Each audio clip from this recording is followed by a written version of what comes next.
দোয়া করার জন্য কুলখানি করে আর 40 করে। এই যে কুলখানি আর 40 বানেশ্বরে আছে নাই?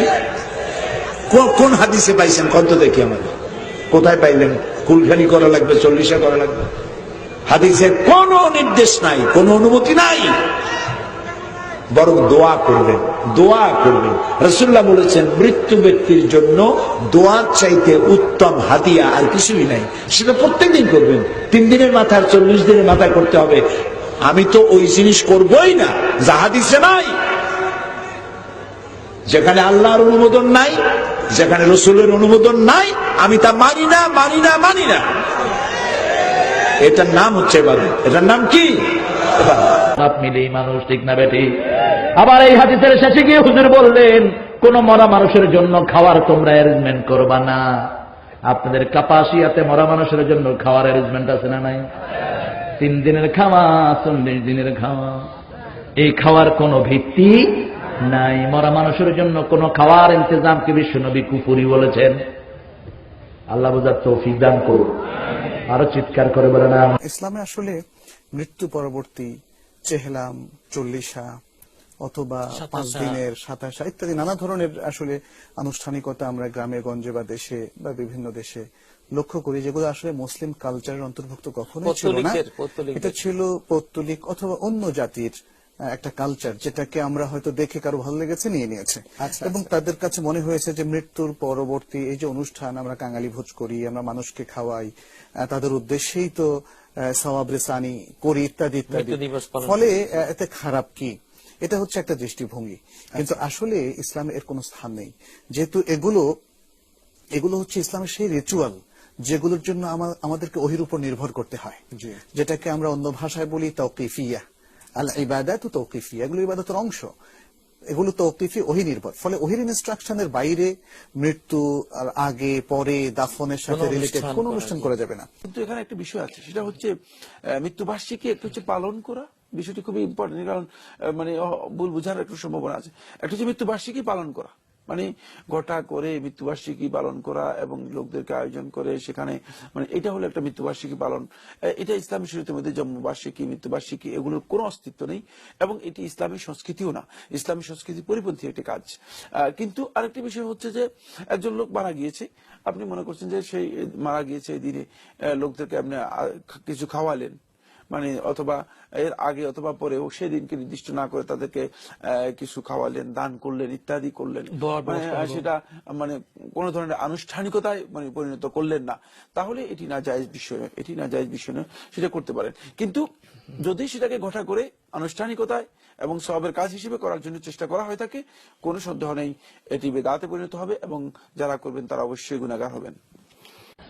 মানুষ মারা গেলে 2টা কাজ চালু থাকে, একটা মুখের দোয়া আর একটা আর্থিক দান। বাপ যেদিন মরেছে সেদিন গরু জবাই করে খাওয়ালে পাপ হবেই, 40 দিনের দিন গরু জবাই করে খাওয়ালে পাপ হবেই। এরই নাম রাসূলকে অপমান করা।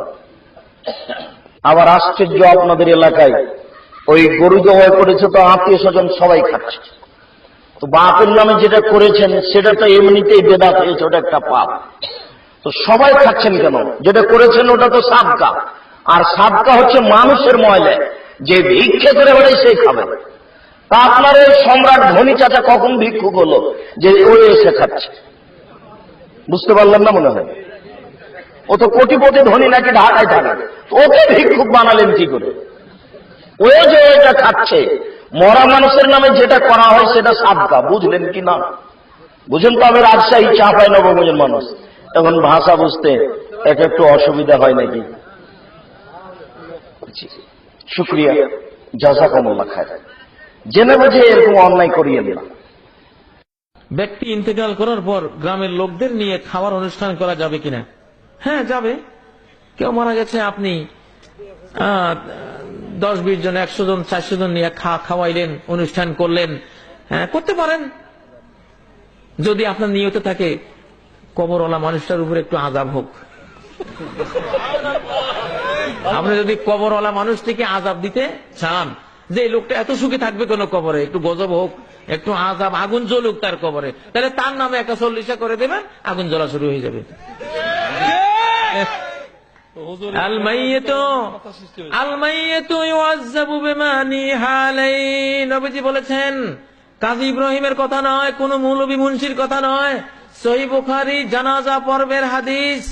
জানাজা পর্বের হাদিসে নবীজি বলেছেন, আল মাইয়িতু ইউআযাব, মুর্দাকে আযাব দেয়া হবে বিমা নিহা আলাইহি, মুর্দার জন্য যদি কোনো নিয়াহাত খাওয়ানোর অনুষ্ঠান, শ্রাদ্ধ অনুষ্ঠান কেউ করে, তার ছেলেরা করে, তার মেয়েরা করে, আত্মীয়রা করে, যেই করুক না কেন, তার জন্য যদি তার দাফন কাফন জানাজার পরে এমন কোন অনুষ্ঠান করা হয়, আর সে জীবদ্দশা যদি নিষেধ করে না দিয়ে থাকে যে বাবারা আমার মৃত্যুর পরে কোনো শ্রাদ্ধ করিস না, কোনো জিয়াফত করিস না, কোনো নিয়াহাত অনুষ্ঠান করিস না আমার জন্য, যদি নিষেধ না করে গিয়ে থাকে আর ছেলে মেয়েরা যদি এটা করে, তার আযাব শুরু হয়ে যাবে। আল্লাহ রাসূল বলেছেন, মান আমিলা আমালান লাইসা আলাইহি আমরুনা ফাহুয়া রাদ্দুন, যে ব্যক্তি এমন কোন কাজ করলো যে ব্যাপারে আমাদের কোনো নির্দেশনা নাই, আমাদের দিক নির্দেশনা আমরা দিয়ে যাইনি, সেটি পরিত্যক্ত। সুতরাং আপনি যে আপনার বাবার জন্য কুলখানি করছেন 7 দিনে কিংবা 40 দিনে, আল্লাহ রাসূল মারা যাওয়ার পরে আল্লাহ রাসূলের সাহাবায়ে কেরাম কি উট জবে করে কুলখানি করেছে কিনা আপনি একটু লেখাপড়া করেন। আবু বকর উমর মারা যাওয়ার পরে তার আত্মীয় স্বজনেরা কি কুলখানি করেছিল? আপনি একটু খোঁজ করে দেখেন, যদি পান আপনিও করেন, আমাকে দাওয়াত দিবেন, আমি যাব। আর যদি না পান, তাহলে যদি আপনি করেন, এতে করে আপনার বাবা সওয়াব পাবে না, এটি হবে আপনার জন্য একটি পরিত্যক্ত কাজ। এই কাজের কোনো সওয়াব আল্লাহর কাছে আপনি পাবেন না। আল্লাহ সুবহানাহু ওয়া তাআলা আমাদের সবাইকে কবুল করুন।